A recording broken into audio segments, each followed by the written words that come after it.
Hello दोस्तों, मेरी कहानी वाले चैनल पे आप सभी का स्वागत है। तो दोस्तों, अगर आप मेरे चैनल पे नए हो और अभी तक आपने मेरे चैनल को सब्सक्राइब नहीं किया है तो प्लीज़ सब्सक्राइब कर लीजिए। तो अब हम आज की कहानी पढ़ना शुरू करते हैं। ससुर नहीं आफत। राधेश्याम जी के 3 बेटे थे, कमल, अमित और राजीव। राधेश्याम जी की पत्नी का स्वर्गवास बहुत पहले हो चुका था।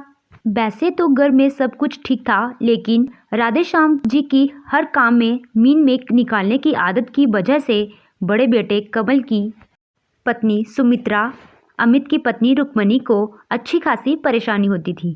उनके ससुर यानी कि राधेश्याम जी बहुओं के काम में कमी निकाल निकाल कर जब देखो उन्हें परेशान किया करते थे। एक दिन सुमित्रा अपने ससुर से कहती है, पापा जी, आज मैंने पनीर की सब्जी बनाई है। आपका बड़े दिनों से मन कर रहा था ना खाने का, इसीलिए। मन नहीं करेगा तो और क्या होगा, रोज मूंग की दाल बनाकर रख देती हो। अरे भाई, अब क्या उम्र हो गई तो खाने का मन नहीं करेगा। अरे मन तो सबका करता है पापा जी, इसीलिए तो भाभी ने आज आपके लिए पनीर की सब्जी बनाई है। आप खा लीजिए, आपके लिए स्पेशल खाना बनाया है। अच्छा ठीक है, अब बातें मत बनाओ, जल्दी जाकर मेरे लिए खाना लेकर आओ। कब से इंतज़ार कर रहा हूँ।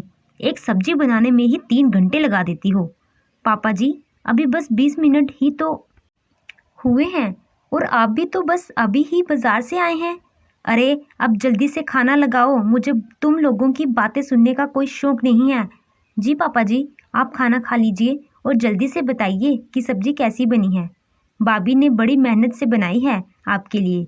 इस सब्जी को खाकर तो ऐसे लग रहा है कि इससे अच्छी तो लौकी की सब्जी होती है।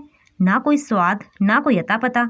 पर पापा जी, सब्जी तो मैंने भी टेस्ट करी थी, बहुत अच्छी बनी थी। पर आपको पसंद नहीं आई क्या? इसमें मसाला देखा कितना कम डाला है।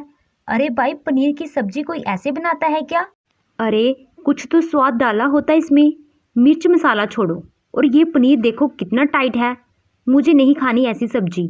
मुझे नहीं पता, मेरे लिए कुछ और बनाकर लाओ। लेकिन पापा जी, दूसरी सब्जी बनाने में तो वक्त लग जाएगा।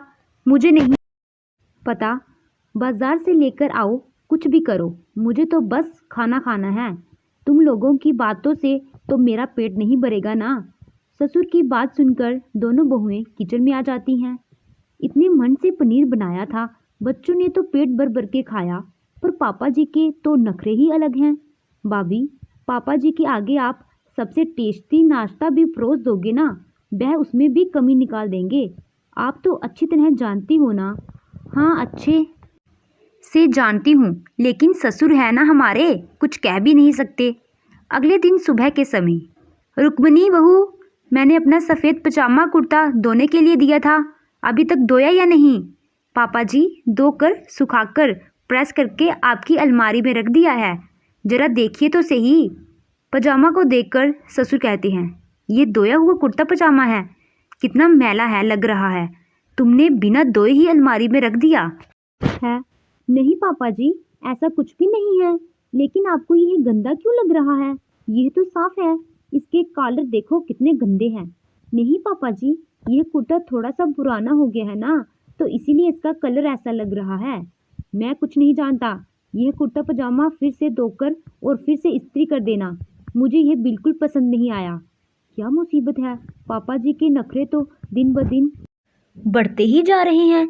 इससे तो अच्छा था कि अगर सासू माँ जिंदा होती, कम से कम वो हमें समझती तो सही। फिर एक दिन सुमित्रा अपने ससुर से कहती है, पापा जी, मैं मायके जाना चाहती हूँ। 6 महीने हो गए हैं मुझे मायके गए हुए। मैंने कमल से बात कर ली है, उन्होंने मेरा टिकट भी कटवा लिया है। टिकट कटवा लिया और मुझसे पूछा भी नहीं?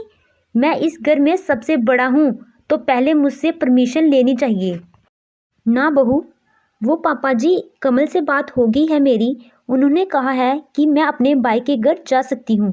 देखो बहू, मैं तुम्हारा ससुर हूँ और मुझे इस तरह जवाब मत दो। और हाँ, अभी मायके जाने की ज़रूरत नहीं है, 2-4 महीने बाद चली जाना। जाने दीजिए ना पापा जी, 1 हफ्ते की ही तो बात है। 1 हफ्ते में ऐसा क्या हो जाएगा? वह तो मैं कुछ नहीं जानता, पर तुमने मुझे बिना पूछे टिकट कटवाया है ना, इसीलिए अगर अब तू मायके गई तो इसमें मेरा अपमान होगा। नहीं नहीं पापा जी, मैं आपका अपमान नहीं करना चाहती, मैं बस अपने मम्मी पापा से मिलने जाना चाहती हूँ। मैंने कह दिया सो कह दिया, और शाम को जब कमल घर आएगा तो मैं उससे भी बात कर लूँगा। ऐसे ही होता है, शाम को जब कमल आता है तो राधे श्याम जी उसे ज़बरदस्ती सुमित्रा के मायके जाने का टिकट कैंसिल करवा देते हैं। ये देखकर सुमित्रा को बहुत दुख होता है। ऐसे ही कुछ दिन और बीत जाते हैं, और एक दिन रुक्मणी के मायके से फ़ोन आता है कि रुक्मणी के पापा की तबीयत बहुत ज़्यादा खराब हो गई है, वह उससे मिलना चाहते हैं। फ़ोन काटते ही रुक्मणी सीधा अपने ससुर के पास जाती है और कहती है, पापा जी, मेरे पापा की तबीयत बहुत ख़राब हो गई है, वो मुझसे मिलना चाहते हैं, तो मैं अपने मायके जाना चाहती हूँ। मैंने सोचा आपसे पूछ लेती हूँ, क्योंकि जब भाभी ने जाना था तो उन्होंने आपसे नहीं पूछा था, तो इसीलिए आप बहुत नाराज़ हो रहे थे ना। क्या हुआ तुम्हारे पापा को? पता नहीं, कह रहे हैं 2 दिन से बहुत ज़्यादा बुखार है, उतर ही नहीं रहा है। बुखार ही तो है, उतर जाएगा। अभी अमित को ऑफिस में कितना काम होता है, मायके चली जाओगी तो उसका काम कौन करेगा? पापा जी, आप ऐसा कैसे बोल सकते हैं? मेरे पापा की तबीयत खराब है और मेरा उनसे मिलना बहुत ज़रूरी है। देखो बहू, मैं कह रहा हूँ ना, 2-3 दिन के बाद चले जाना। हमारे दूर के रिश्तेदार हमारे घर आने वाले हैं, उनके लिए तरह तरह का खाना बनाना, उनकी देखभाल करना सब कौन करेगा? सुमित्रा का क्या पता बिना नमक वाली सब्जी ही उन्हें खिला दे। तभी वहाँ पर सुमित्रा आ जाती है और अपने ससुर से कहती है, पापा जी, मैं अपने मम्मी पापा से मिलने जा रही थी। उस वक्त कोई इमरजेंसी नहीं थी, इसीलिए मैं आपके कहने पर रुक गई। लेकिन आज रुक्मणी के पापा की हालत ख़राब है, तो आप इसे जाने दीजिए। बहू, मैंने कह दिया ना कि बहू नहीं जाएगी तो मतलब नहीं जाएगी। पापा जी, आप हम दोनों बहुओं के साथ इतनी ज्यादती नहीं कर सकते, और आप रुक्मणी को मायके जाने से रोक नहीं सकते। मैं देखती हूँ कि आप कैसे रोकते हैं। बहू, तुम तो बहुत जुबान चलाने लगी हो। रुक, मैं अभी बताता हूँ।